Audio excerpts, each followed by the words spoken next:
Hey friends, welcome to exam Aasani. मेरा नाम है सौरभ और दोस्तों, जैसा कि हम पढ़ रहे थे टाइम कॉम्प्लेक्सिटी वगैरह, तो पिछले वीडियो में हमने समझा कि क्या होता है design and analysis of algorithm. तो हमने ये देखा कि एक बेहतर प्रोग्राम हम किसको कहेंगे। हमने कुछ 4-5 पॉइंट्स निकाले थे और उसमें से हमने ये देखा कि एक बेहतर प्रोग्राम वो होगा जिसमें कम से कम स्टेटमेंट एग्जीक्यूट हो डिपेंडिंग अपॉन इनपुट, और जिसमें कम से कम स्पेस लगे। तो स्पेस और टाइम, ये दोनों को हम एक मेजरमेंट के तौर पे देख सकते हैं कि वो प्रोग्राम अच्छा प्रोग्राम है कि नहीं। तो अभी इसके डेप्थ में चलेंगे। हम क्या समझेंगे, टाइम कॉम्प्लेक्सिटी को पहले पूरा समझ लेंगे, उसके बाद स्पेस कॉम्प्लेक्सिटी इजीली समझ जाएंगे। और स्पेस कॉम्प्लेक्सिटी का फैक्टर ज़्यादातर रिकर्शन में बहुत अच्छे तरीके से समझना पड़ेगा। तो रिकर्शन तो बहुत बात की चीज़ है। हम पहले टाइम कॉम्प्लेक्सिटी को समझेंगे और एसिम्प्टोटिक नोटेशन वोकेशन हम पहले एग्जाम्पल के तौर पे प्रोग्राम लिख के हम समझ ले कि किस तरह से टाइम कॉम्प्लेक्सिटी एक्चुअल में निकालते हैं। उसके बाद हम थ्योरी पढ़ेंगे एसिम्प्टोटिक नोटेशन, ठीक है। तो हम पढ़ते हैं अभी कि एक प्रोग्राम में हमने समझ लिया कि कितना स्टेटमेंट होगा उतना उसका टाइम कॉम्प्लेक्सिटी होगा। देखिए, मैं एक छोटा सा एक प्रोग्राम लिखता हूँ, एक फंक्शन लिखता हूँ, जैसे सम एक फंक्शन है और a और b दो इनपुट ले रहा है। ये फंक्शन क्या कर रहा है, दो नंबर को ऐड कर रहा है। तो यहाँ पे ये फंक्शन एक इंट ले लेते हैं, सम नाम का एक वेरिएबल ले लेते हैं और sum is equal to a plus b कर देते हैं, तो जो दो इनपुट आए। और यहाँ पे मैं एक प्रिंटफ बना लेता हूँ। प्रिंटफ ये फंक्शन रिटर्न नहीं करेगा, मेरी मर्जी, फंक्शन रिटर्न नहीं करेगा। यहाँ पे प्रिंट कर देगा कि sum is equal to %d, यानी कि सम वेरिएबल को प्रिंट हो गया और ये हमारा प्रोग्राम खत्म। अब तो हमें देखना पड़ेगा कि कितना स्टेटमेंट है यहाँ पे। ये एक स्टेटमेंट, ये दो स्टेटमेंट और ये 3 स्टेटमेंट। तो आप बोलोगे कि सर सिंपल है, यहाँ पे 3 स्टेटमेंट है तो टाइम कॉम्प्लेक्सिटी 3 आ जाएगा, ठीक है। लेकिन नहीं, इसका टाइम कॉम्प्लेक्सिटी 3 नहीं होगा, इसका टाइम कॉम्प्लेक्सिटी होगा 1। अब आप बोलोगे सर स्टेटमेंट दिखा रहा हो 3 और लिख रहे हो 1, तो इसका रीज़न है। इसका रीज़न क्या है बताता हूँ। ये जो प्रोग्राम है ना, ये इनपुट साइज आप a और b का 1 लाख वैल्यू दे दो, 2 लाख दे दो, जितना बड़ा वैल्यू देना है दे दो, लेकिन उससे इस प्रोग्राम का जो स्टेटमेंट है वो 3 ही रहेगा, चेंज नहीं होगा। चेंज नहीं होगा, ये प्रोग्राम का 3 स्टेटमेंट मतलब 3 ही रहेगा। तो मतलब ये कांस्टेंट टाइम ले रहा है, मतलब कांस्टेंट स्टेटमेंट हर बार एग्जीक्यूट हो रहा है। 3 स्टेटमेंट 3 ही एग्जीक्यूट होगा, ठीक है, यहाँ पे कुछ चेंज नहीं होगा। तो इसलिए हम इसका जो टाइम कॉम्प्लेक्सिटी है 1 रिप्रेजेंट करता है कांस्टेंट टाइम, ठीक है। इसको अब बिग O ऑफ 1 ऐसे लिखेंगे, ठीक है। अभी ये बिग O क्या है, अभी पूरा जो मैं एग्जांपल समझाऊंगा बिग O के रेस्पेक्टिव में ही समझाऊंगा, ठीक है। और बिग O वगैरह क्या होता है, बिग O होता है, ओमेगा होता है, थीटा होता है, ये सब चीज़ें हम एसिम्प्टोटिक नोटेशन में देखेंगे। लेकिन हम बिग O को ही ज़्यादा प्रायोरिटी देते हैं क्योंकि ये वर्स्ट के सिनेरियो के लिए बताता है हमको। अभी बिग O ओमेगा क्या है ये आप समझ लो यूनिट से कुछ, ठीक है। जैसे हम कोई भी चीज़ को मेजरमेंट करते हैं, जैसे फॉर एग्जांपल आप बाज़ार में जाते हो, आप बोलते हो भैया 3 किलो आलू दे दो या फिर 200 ग्राम चीनी दे दो, तो ये ग्राम, किलोग्राम, ये क्या है, ये यूनिट से। उसी तरह से ये भी टाइम कॉम्प्लेक्सिटी को मेजरमेंट करने के लिए यूनिट से। अभी ये टाइम कॉम्प्लेक्सिटी, ये टाइम तो एक्चुअल टाइम नहीं है, वरना हम लिख देते 1 मिलीसेकेंड, नैनोसेकेंड, इस तरह से हम नहीं लिख सकते क्योंकि हमको पता है अब टाइम कॉम्प्लेक्सिटी मतलब number of statement in your program. Okay ji, तो इससे हमें समझ गया कि ये जो सम वाला, ये जो हमने हमारा जो प्रोग्राम है उसमें अगर नॉर्मल सिर्फ स्टेटमेंट हो तो वो कांस्टेंट टाइम लेगा। ओके, तो ये हमें पता चल गया। अच्छा, इसको मैं थोड़ा सा रिमूव करता हूँ और यहाँ पे इस प्रोग्राम का इनपुट चेंज करता हूँ। क्या चेंज करेंगे हम सिर्फ सम नहीं करेंगे, हम सम के साथ साथ फैक्टोरियल भी निकालेंगे। फॉर एग्जांपल n का, तो ये प्रोग्राम अब 3 इनपुट ले रहा है, एक a b और n का हम फैक्टोरियल निकालेंगे। तो यहाँ पे एक वेरिएबल ले लेते हैं फैक्ट नाम का, ठीक है। और यहाँ पे एक काम करते हैं, फैक्ट इज इक्वल टू 1 कर देते हैं और हमको पता है फैक्टोरियल कैसे निकालें। पैसे पहले हम देखेंगे इफ़ n लेस देन और इक्वल टू 1, तो हम इसको रिटर्न कर देंगे n को, सॉरी n को नहीं, 1 को रिटर्न कर देंगे अगर इफ़ ये हुआ। यहाँ पे मैं इंट ले लेता हूँ क्योंकि अब हमारा फंक्शन रिटर्न भी करेगा फॉर एग्जांपल, ठीक है। तो ये n अगर 1 ना हुआ तो ये यहाँ से रिटर्न हो जाएगा। और यहाँ पे मैं एक फॉर लूप चलाता हूँ फैक्टोरियल को निकालने की। For i is equal to 1 से लेकर i less than equal to n तक चलेगा और i प्लस प्लस होता रहेगा, और fact is equal to fact into i होगा, और लास्ट में रिटर्न हो जाएगा, क्या रिटर्न हो जाएगा लास्ट में हमारा फैक्टोरियल जो है n रिटर्न हो जाएगा, राइट। तो ये हमारा प्रोग्राम है, ओके जी। अभी आप यहाँ पे सम भी प्रिंट कर सकते हो, ना कर सकते हो, मैं सम को छोड़ दिया। अभी मैं कंसर्न कर रहा हूँ सिर्फ n के ऊपर, ठीक है, फैक्टोरियल के ऊपर। तो ये प्रोग्राम में कितना अभी स्टेटमेंट बन गया है, अभी थोड़ा काउंट कर लेते हैं। चलिए जी, अभी थोड़ा काउंट करते हैं। तो ये हमारा 1 स्टेटमेंट, ये हमारा एक स्टेटमेंट, ये हमारा एक स्टेटमेंट, ये भी हमारा एक स्टेटमेंट, और लास्ट में ये हमारा एक स्टेटमेंट। अब काउंट करना पड़ेगा लूप में कितना स्टेटमेंट है। देखिए ये i इज इक्वल टू 1, ये वाला जो स्टेटमेंट है ये एक बार ही रन होगा, ये एक बार ही रन होगा, एक स्टेटमेंट है। लेकिन i less than equal to n, ये कितनी बार रन होगा, क्योंकि हर बार चेक कर रहा है ना, हर बार चेक कर रहा है।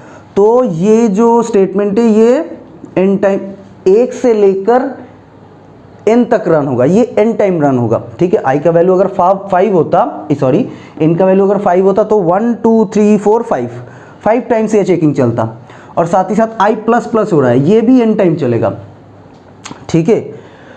और अच्छा यहाँ पे i इक्वल टू 2 होता, 3 होता, यहाँ पे n-2 हो जाता, या फिर यहाँ पे n-1 हो जाता, उसको छोड़ दीजिए, -1 -2 इसको छोड़ दीजिए, ये नेगोशिएट कीजिए इसको, क्योंकि बहुत लार्जर वैल्यू ऑफ n -1 -2 ये मैटर ही नहीं करेगा, ठीक है। तो हम चल रहे थे कि ये n टाइम ये चलेगा, ये n टाइम चलेगा, और अंदर वाला जो स्टेटमेंट है वो भी n टाइम चलेगा, ठीक है। तो टोटल कितना स्टेटमेंट हो गया हमारा इस पूरे प्रोग्राम में, 1 2 3 4 5 6, तो 6 स्टेटमेंट प्लस कितना n है, ये n बार चलेगा, ये n बार चलेगा, n बार चलेगा, तो 3n टाइम्स, तो 3n, इसको हम बोल सकते हैं ऐसे ऑर्डर ऑफ 3n + 6। तो हमारा जो फैक्टोरियल वाला ये प्रोग्राम है ये ऑर्डर ऑफ 3n + 6 हो गया। ये कांस्टेंट टाइम नहीं ले रहा है, क्यों नहीं ले रहा है ये कांस्टेंट टाइम?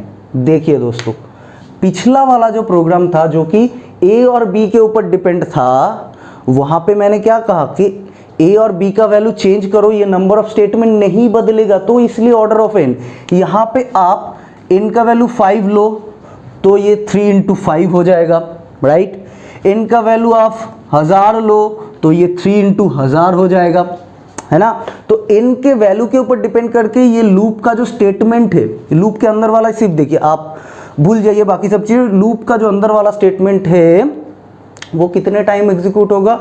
अगर 1000 हुआ तो 1000, अगर 1 लाख हुआ तो 1 लाख, तो नंबर ऑफ स्टेटमेंट बढ़ जाएगा depending upon the input size.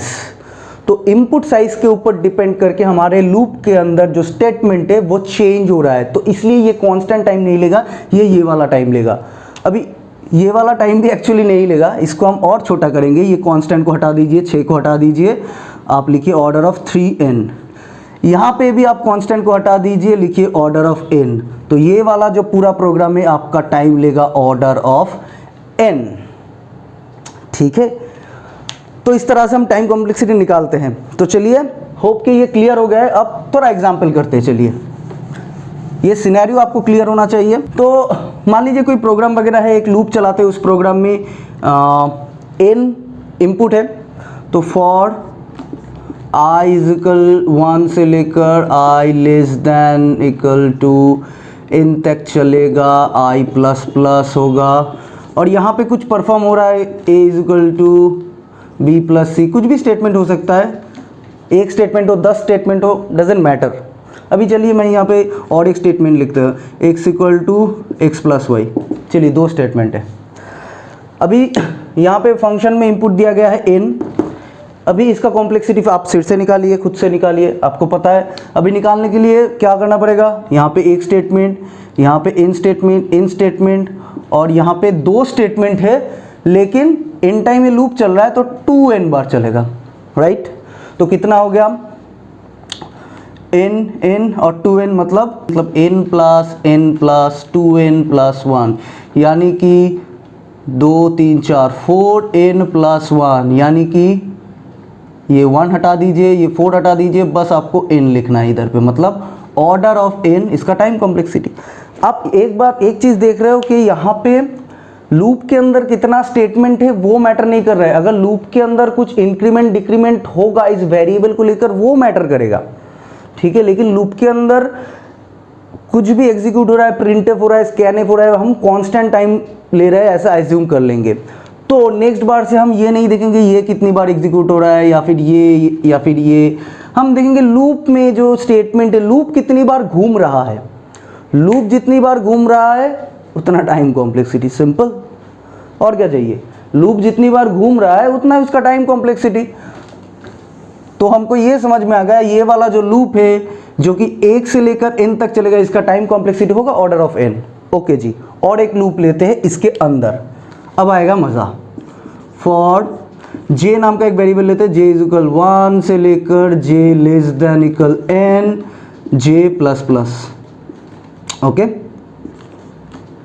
और इसके अंदर भी a equal to a plus b कुछ लिख देते हैं, कुछ स्टेटमेंट वगैरह है, एग्जीक्यूट हो रहा है। तो ये जो लूप है, इस लूप के अंदर जो ये स्टेटमेंट है ये कितनी बार एग्जीक्यूट होगा, सोचिए। वीडियो को पॉज कीजिए, करके सोचिए कि ये कितनी बार एग्जीक्यूट होगा स्टेटमेंट, ये वाला स्टेटमेंट। अभी 1 हो 10 हो कोई फर्क नहीं पड़ता, क्योंकि लास्ट में जाके हम तो रिमूव करना ही है कांस्टेंट टर्म को। ओके जी, तो ये बाहर वाला लूप कितनी बार चल रहा है, n टाइम। अंदर वाला लूप भी n टाइम चल रहा है। तो फॉर एग्जांपल i का वैल्यू जब 1 होगा, i इज इक्वल टू जब 1 होगा तो अंदर वाला लूप कितनी बार चलेगा, n टाइम चलेगा। i की वैल्यू जब 2 होगा, i की वैल्यू 2 तब भी अंदर वाला लूप n टाइम चलेगा। i की वैल्यू जब 3 तब भी अंदर वाला लूप n टाइम। i की वैल्यू जब n होगा तब भी अंदर वाला लूप n टाइम चलेगा। तो n इंटू n टाइम चल रहा है ये लूप, इसका क्या कॉम्प्लेक्सिटी आ जाएगा, ऑर्डर ऑफ n स्क्वायर, ठीक है। ओके, क्लियर हो रहा है चीज़ें कि बाहर वाला लूप n टाइम चल रहा है और i की, फॉर एग्जांपल इसको आप सिंपल करते i की वैल्यू 5 ले लेते हैं, 5, ठीक है। तो i 1 से 5 तक चलेगा, ठीक है, 1 से 5 तक चलेगा i की वैल्यू जब 1 होगा तो ये n बार चलेगा, 2 के लिए n बार, 3 के लिए n बार, 5 के लिए 5n बार, 5n चलेगा। तो n के लिए कितनी बार चलेगा, n इंटू n बार, इतने टाइम्स चलेगा, सिंपल, ठीक है। होप कि ये चीज़ क्लियर हुआ आपको। सो ये लूप हमारा कितना टाइम ले रहा है, इस लूप के लिए हमारा जो ये पूरा लूप है ये order of n square time ले रहा है। अच्छा, एक काम करते हैं, यहाँ पे और एक लूप बनाते हैं। फॉर i इज इक्वल 1 से लेकर i less than equal n i plus plus, ठीक है। और यहाँ पे a is equal to a plus b कुछ कर देते हैं और ये एक लूप है। तो ये हमारा पूरा एक प्रोग्राम है, ये एक लूप है और ये एक लूप है, ये भी n इनपुट ले रहा है, ये भी n इनपुट ले रहा है। इसको वापस से n कर देते हैं। तो ये वाला लूप का टाइम कॉम्प्लेक्सिटी क्या होगा आपको पता है अभी, ये वाला क्या होगा, ये वाला लूप का टाइम कॉम्प्लेक्सिटी होगा ऑर्डर ऑफ n, राइट, क्योंकि 1 से लेकर n तक घूम रहा है। तो अभी पूरे प्रोग्राम का टाइम कॉम्प्लेक्सिटी कितना होगा, तो पूरे प्रोग्राम का टाइम कॉम्प्लेक्सिटी होगा n square plus n, right. और फॉर एग्जांपल यहाँ पे कुछ i इजिकल यहाँ पे हमने कुछ लिया है इस तरह से int i, j, इस तरह से एक वेरिएबल लिया है। तो ये एक स्टेटमेंट है, उस एक स्टेटमेंट के लिए यहाँ पे 1 होगा, ठीक है। अभी यहाँ पे मज़ेदार बात देखिए, यहाँ पे n स्क्वायर n, पहले ही मैंने कहा था कि यहाँ पे जो भी कांस्टेंट टर्म होगा, कुछ भी होगा, उसको रिमूव कर दो, तो इसको हम रिमूव कर देंगे। और n स्क्वायर और n में से कौन बड़ा है, n स्क्वायर बड़ा है या फिर n स्क्वायर बड़ा है। तो हाईएस्ट पॉलिनोमियल जो होगा उसको ही हम मानेंगे हमारा टाइम कॉम्प्लेक्सिटी। तो ये जो पूरा प्रोग्राम, और भी ये मैंने एक लूप चला, लेकिन टाइम कॉम्प्लेक्सिटी में हमारा इफेक्ट नहीं पड़ा, क्योंकि एट द एंड हमने सब एनालाइज करके लास्ट में जो हाईएस्ट डिग्री वाला टर्म है उसकी को ही लेना है, और बाकी कांस्टेंट सब कुछ रिमूव करना है। ठीक है, सो यहाँ पे ये चीज़ क्लियर होना चाहिए कि इस तरह से हम प्रोग्राम में जितने भी लूप से हाईएस्ट लूप कौन सा है वो हमें फाइंड करना है। ठीक है, तो हमने दो चीज़ सीखा यहाँ पे इंपॉर्टेंट, देखिए दो नहीं तीन। पहले हम सीखे फाइंडिंग स्टेटमेंट, कितना स्टेटमेंट है, उसके बाद हमें देखना है कि स्टेटमेंट क्या है, अगर कांस्टेंट टाइम ले रहा है तो ऑर्डर n हो जाएगा। अगर लूप्स है, नेक्स्ट हमें देखना है कि लूप्स है कि नहीं प्रोग्राम में, लूप्स अगर है कितने लूप्स है, तो हमें देखना है अच्छा ये 4-5 कुछ लूप्स है। उसमें भी हमें ये देखना है कि सबसे ज़्यादा टाइम किस लूप में है, सबसे ज़्यादा टाइम यानी कि सबसे ज़्यादा स्टेटमेंट किस लूप में है। तो हमें पता चल रहा है कि n स्क्वायर यानी कि ये वाला जो लूप है इसमें ज़्यादा स्टेटमेंट है, तो इसी का ही ऑर्डर निकलेगा लास्ट में, इसी का ही कॉम्प्लेक्सिटी हम निकालेंगे, बाकी सबको नेग्लेक्ट कर देंगे, क्योंकि for larger value of n बाकी सब कुछ मैटर नहीं करता। ठीक है, कांस्टेंट तो मैटर नहीं करता, और साथ ही साथ अगर n का जितना भी वैल्यू है उसे भी हम देखेंगे नहीं, हम सिर्फ वर्स्ट के सिनेरियो को पकड़ के इसलिए ऑर्डर ऑफ n लिख देंगे इस तरह से। ठीक है, होप कि ये चीज़ क्लियर हो रहा है। सो जैसे हमारे प्रोग्राम में अगर कुछ ऐसा है कि हमने लिखा order of n square n cube, जैसे हमने लिखा order of n cube plus n square plus n plus 5, तो इसका टाइम कॉम्प्लेक्सिटी हम क्या लिखेंगे, ऑर्डर ऑफ n क्यूब। ठीक है, सिंपल सी बात है। होप के क्लियर हुआ है। नेक्स्ट वीडियो में हम और भी एग्जाम्पल देखेंगे। हमने तो ये देख लिया कि कांस्टेंट हमने समझ लिया कि कांस्टेंट कब होगा, जब प्रोग्राम में कोई लूप्स वगैरह नहीं होगा तो कांस्टेंट टाइम लेगा। लूप्स या फिर रिकर्शन भी नहीं होगा, हाँ रिकर्शन भी नहीं होगा, क्योंकि रिकर्शन आते ही वो चीज़ चेंज हो जाता है। तो लूप्स नहीं है या फिर प्रोग्राम में कोई रिकर्शन नहीं है तो फिर ये कांस्टेंट टाइम नहीं लेगा। अगर लूप्स है तो हमें देखना है लूप्स कितनी बार घूम रहा है, उसके हिसाब से हमें बताना है, सिंपल। ठीक है, तो नेक्स्ट वीडियो में हम देखेंगे कि लॉग जो होता है ना, लॉग इन, तो वो क्या चीज़ होता है, वो कहाँ से आया, तो वो हम नेक्स्ट वीडियो में देखें। तो इस वीडियो को अगर सही लगा है तो लाइक कर देना, और चैनल पे अगर नए हो तो सब्सक्राइब करके बेल आइकन को ज़रूर प्रेस कर देना, और जो भी आपके डाउट्स है कमेंट्स में ज़रूर पूछना। तो थैंक यू सो मच दोस्तों वीडियो को देखने के लिए। चलिए मैं मिलता हूँ आपसे अगले वीडियो में, तब तक के लिए bye bye, take care, Tata.